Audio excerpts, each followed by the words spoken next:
ആട് പാവപ്പെട്ടവൻ്റെ പശു എന്ന പേരിലാണ് അറിയപ്പെടുന്നത്. നമുക്കെല്ലാവർക്കും അറിയാം, സാധാരണക്കാരൻ്റെ വീട്ടിൽ വളർത്തുന്ന ഒരു മൃഗമാണ് ആട്. അത് ഇന്ത്യയിലെന്നല്ല, കേരളത്തിലെന്നല്ല, അല്ലെങ്കിൽ ലോകത്തിൻ്റെ വിവിധ ഭാഗങ്ങളിൽ ആടുകളെ വളർത്തുന്നതും മേയ്ക്കുന്നതും കൂടുതലും ദാരിദ്ര്യരേഖയ്ക്ക് താഴെയുള്ളവരോ അല്ലെങ്കിൽ അങ്ങനെയായിട്ടാണ് പരിണമിച്ച ഒരു ജീവിയാണ് ആട്.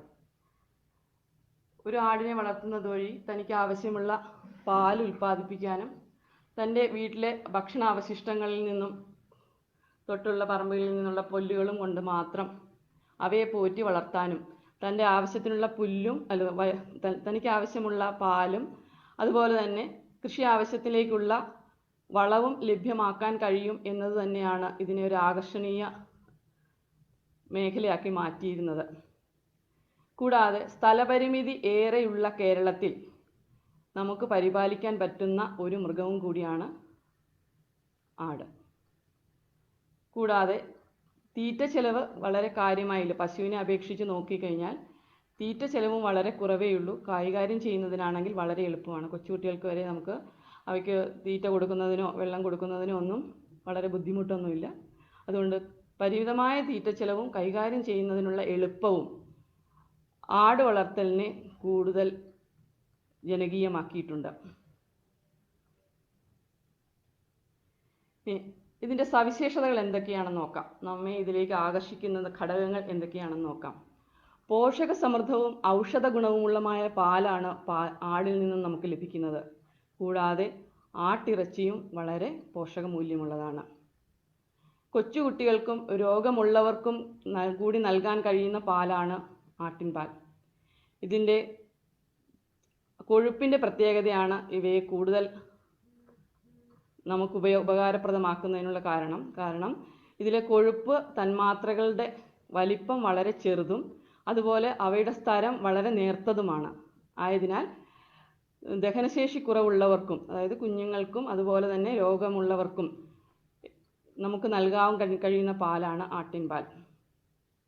കൂടാതെ ഹൃദ്രോഗികൾക്ക് നൽകാൻ കഴിയുന്ന പാൽ കൂടിയാണ്. അതായത് അതിലടങ്ങിയിട്ടുള്ള കൊഴുപ്പിൻ്റെ ചില ഘടകങ്ങൾ ഹൃദ്രോഗികൾക്കും കൂടെ ഗുണപ്രദമായ രീതിയിൽ ഉള്ളതാണ്.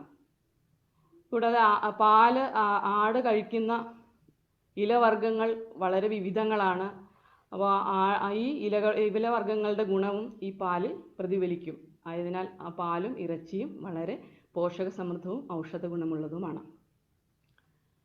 രണ്ടാമത്തെ സവിശേഷത വിപണി മൂല്യമാണ്. വിപണി മൂല്യം എന്ന് പറഞ്ഞാൽ ഏത് സമയത്തും നമുക്ക് ആടിനെ വിൽക്കുന്നതിനും വാങ്ങുന്നതിനും കഴിയും.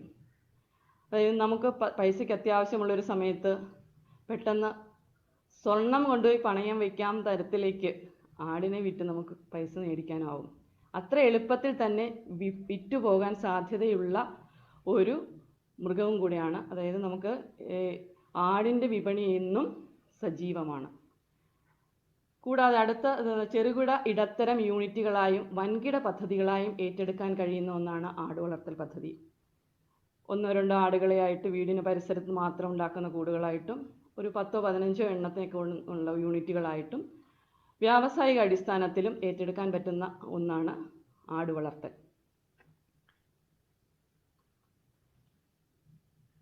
വിവിധ ഇനങ്ങൾ.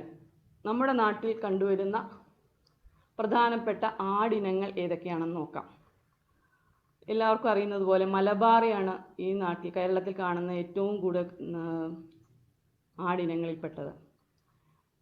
കേരളത്തിൻ്റെ തന്നെ തനതായ ഒരു ബ്രീഡാണ് അട്ടപ്പാടി ബ്ലാക്ക്. മറ്റു പ്രദേശങ്ങളിൽ നിന്നും നമ്മുടെ നാട്ടിലെത്തിയവരാണ് ജംനപാരി, ബീറ്റൽ, സിരോഹി എന്നിവ. ഇവ മൂന്നും ഇന്ത്യൻ ബ്രീഡുകൾ തന്നെയാണ്.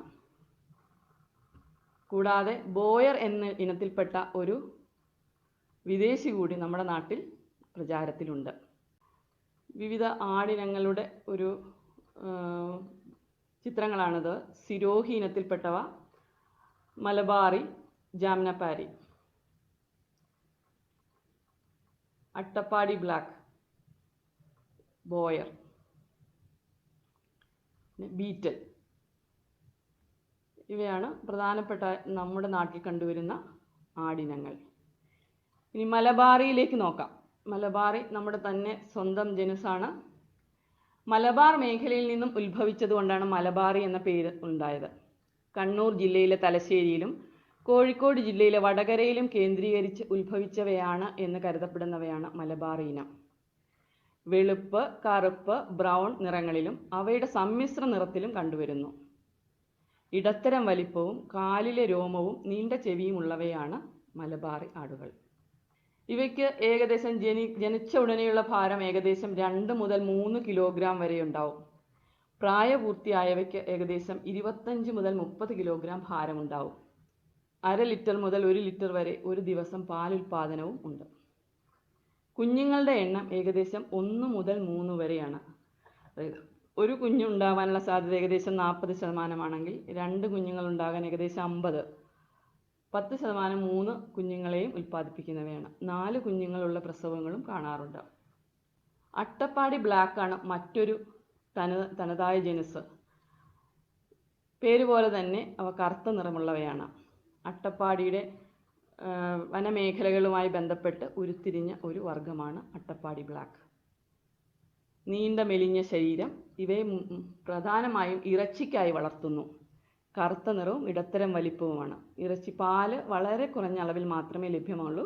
അത് കുഞ്ഞുങ്ങൾക്ക് കുടിക്കാൻ തന്നെയുള്ളൂ. അപ്പോൾ ഇറച്ചിക്കും അതുപോലെ തന്നെ കാഷ്ടം വളമായും ഉപയോഗിക്കുന്നതിനാണ് പ്രധാനമായും അട്ടപ്പാടി ബ്ലാക്കിനെ ഉപയോഗിക്കുന്നത്.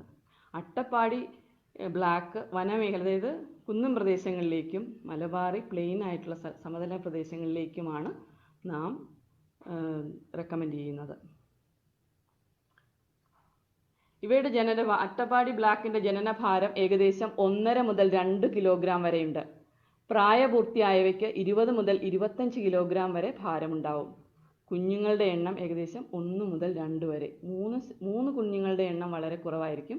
ഏകദേശം 1% പ്രസവങ്ങളിൽ മാത്രമേ 3 കുഞ്ഞുങ്ങളെ കിട്ടാറുള്ളൂ.